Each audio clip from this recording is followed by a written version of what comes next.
بسم اللہ الرحمن الرحیم۔ گھر میں مجھے سب منموجی بلاتے تھے کیونکہ میرے جی میں آتا تھا میں کرتی تھی۔ میں فطرتاً ضدی تھی، والدہ بہت سمجھاتی تھی لیکن کسی کی نہ سنتی تھی۔ بس اپنے دل کی سنتی، اپنے دل کی ہر بات مانتی تھی۔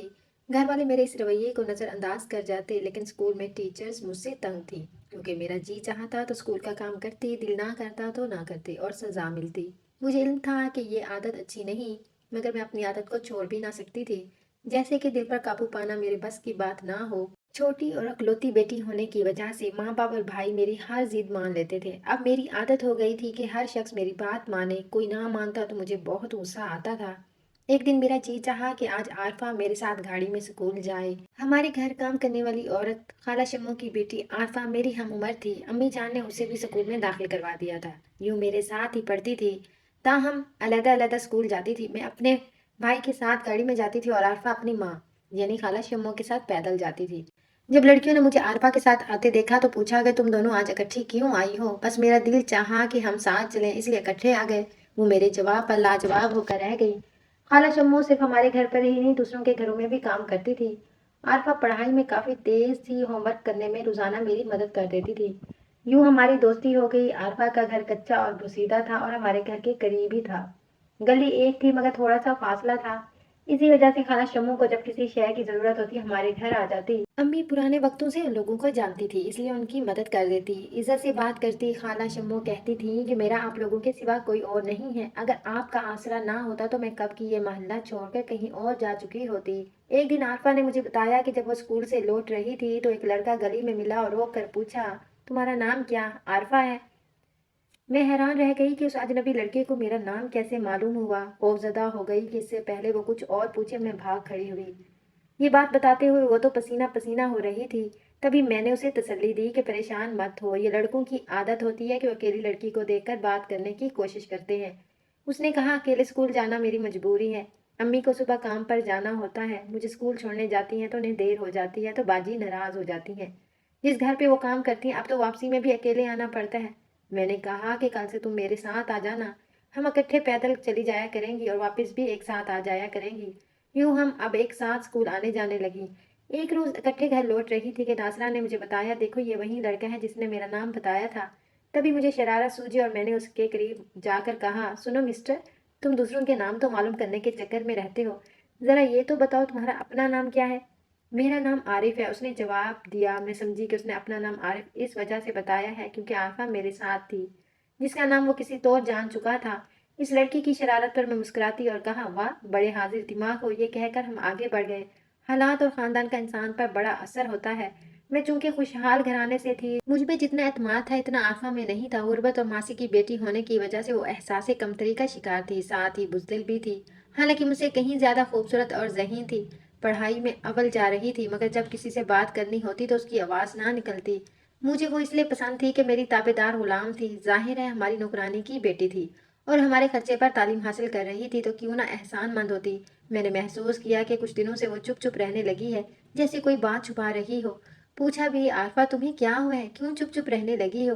آج کل اسکول کے ہوم ورک پر بھی توجہ نہیں دے رہی ہو؟ تو بولی، ایسی کوئی بات نہیں، چھوٹا بھائی بیمار ہے نا۔ میں نے کہا جلد اچھا ہو جائے گا، کچھ نہیں ہوگا اسے، بچے یوں ہی بیمار پڑ جاتے ہیں۔ میں نے اسے تسلی دی۔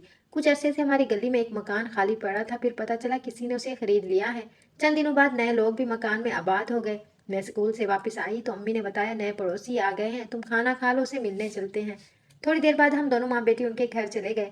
یہ دیکھ کر حیرت ہوئی کہ خالہ شمو چونکہ ہماری ماسی ہیں ان کے کچن میں کام کر رہی تھی، جانے کب انہوں نے انہیں کام پر رکھ لیا تھا۔ خالہ شمو نے ذکر بھی نہ کیا تھا ہم سے کبھی، خیر ہم نے اس بات کو نظر انداز کر دیا۔ اور نئے پڑوسیوں سے مل کر آگے خواتین کافی اچھی تھیں۔ انہوں نے بتایا کہ ان کا بیٹا کالج میں پڑھتا ہے اور انجینئرنگ کے آخری سال میں ہے۔ مختصر سی فیملی تھی، ہم نے شکر ادا کیا کہ ٹھیک لوگ ہمارے پڑوسی ہوئے ہیں۔ دوسرے روز عارفہ سے اسکول میں بات ہوئی، باتوں باتوں میں اس نے کہا کہ تم عارف کے گھر گئی تھی۔ کون عارف؟ میں نے پوچھا۔ کہنے لگی وہی جو گلی میں ہمیں ملا تھا۔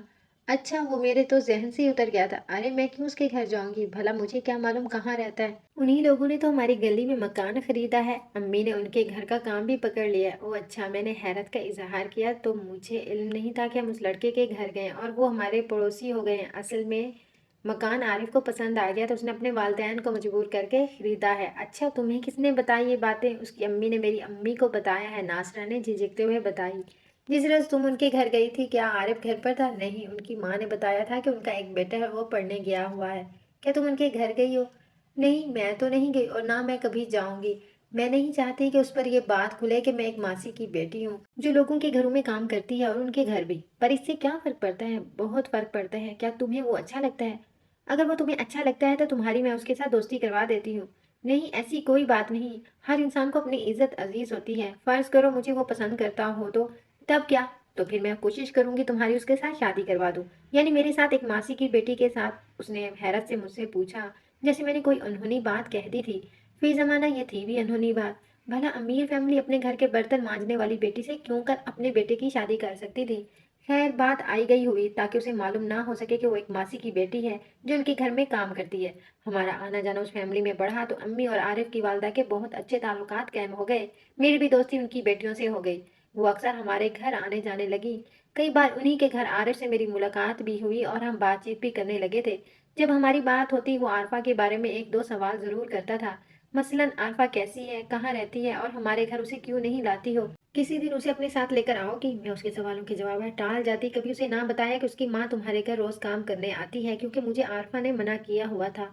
वक्त गुजरता रहा, आरिफ ने तालीम मुकम्मल कर ली। आरफा और मैंने भी मैट्रिक पास कर लिया।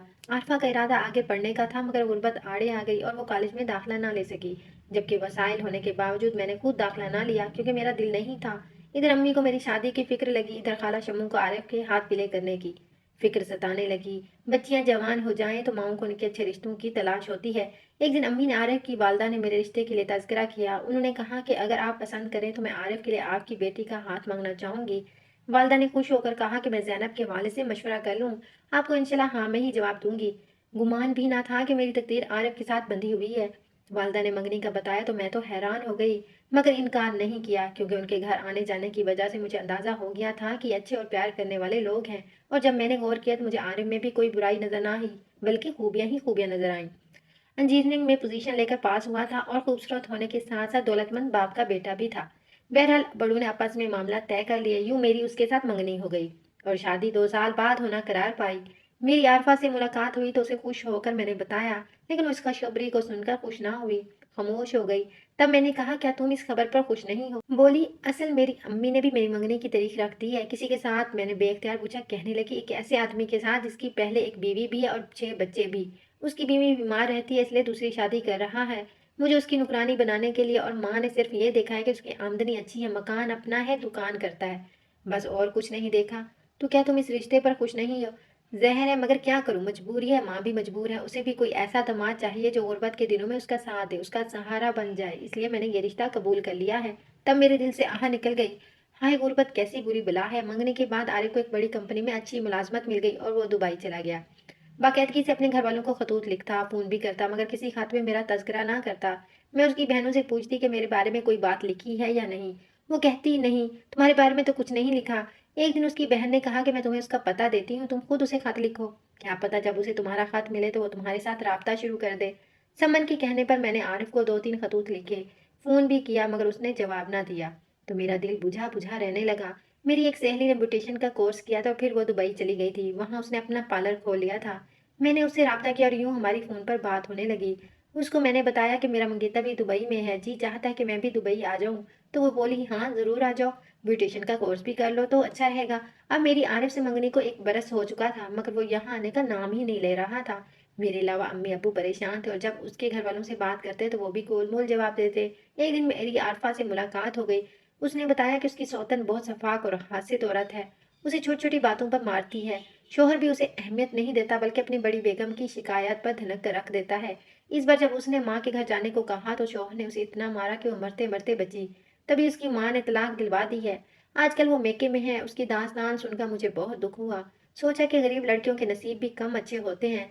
हम आरफा के घर गए। उसकी माँ ने बताया कि वो ये घर बेचकर उन्हें आरफा का इलाज करवाना है, रकम की जरूरत है। आरफा बहुत बीमार है, खून की कमी हो गई है। ये बात दरअसल ये थी कि वो अपने साबिक दामाद से खौफजदा थी, इसी वजह से वो घर को बेचकर किसी नामालूम जगह पर शिफ्ट होने का सोच रही थी। मैंने पूछा, आंटी आरफा कहाँ है? कहने लगी कि अस्पताल में है। तो मुझे भी ले चले, मैं उसे देखना चाहती हूँ। तो मुझे बोली, बेटा 1-2 दिन के बाद तुम्हारे पास आऊँगी, तो मैं उसके पास ले जाऊँगी। फिर वो रोने लगी, कहा कि मैंने अपनी बेटी के साथ बड़ा ज़ुल्म किया है, बड़ी उम्र के आदमी से शादी कर दी। मेरी बच्ची मरते-मरते बची है, अब उसे खून की बोतलें लग रही हैं। इस बात के चंद रोज़ बाद आरिफ की वालिदा हमारे घर आईं, बताया कि आरिफ आ रहा है। हम सब खुश हो गए कि अब मेरी किस्मत में बहारों के फूल खिलने वाले हैं, मगर तकदीर कोई और फैसला कर चुकी थी। आरिफ ने आते ही शादी से इनकार कर दिया। कहा कि फिलहाल वो शादी नहीं कर सकता क्योंकि कंपनी की तरफ से वो अमेरिका जा रहा है। 1 साल बाद जब वो आएगा तो शादी होगी। ये हकीकत जानकर तो हम सब परेशान हो गए। चंद दिन रहकर वो दुबई लौट गया। उसने मुझसे फ़ोन पर बात तक करने की ज़हमत गवारा ना की, तो मेरे दिल में खटका हुआ कि ज़रूर दाल में कुछ काला है। मैंने कहा था ना कि मनमौजी किस्म की लड़की थी, जो जी में आता था ठान लेती थी। लिहाजा मैंने 6 माह का ब्यूटिशियन का कोर्स किया और अपनी दोस्त को फ़ोन किया कि दुबई में मेरे लिए जॉब देखो। वो बोली, तुम पार्लर आ जाओ, तुम्हारे वीज़े का इंतज़ाम मैं अब्बू से कहकर करवा देती हूँ। घर वालों की शदीद मुखालफत के बावजूद मैं ना मानी और दुबई जाने की जिद जारी रखी। मजबूर होकर अम्मी अब्बू ने भी मुझे मेरी दोस्त के पास भेजने की इजाज़त दे दी। दुबई पहुंची तो मेरी दोस्त ने मुझसे गर्मजोशी से इस्तकबाल किया, अपने घर ले गई। मेरा मकसद दरअसल आरिफ की हकीकत मालूम करना था, क्योंकि मुझे लगा वो अमेरिका जाने का झूठ बोलकर गया है। सो अपनी सहेली की मदद से बिलाकर मैंने उसका खोज निकाली और जब उसके घर पहुंची तो हैरत से मरते मरते बची। उसके घर में आरफा उसकी बीवी की हैसियत से मौजूद थी और उनका एक बच्चा भी था।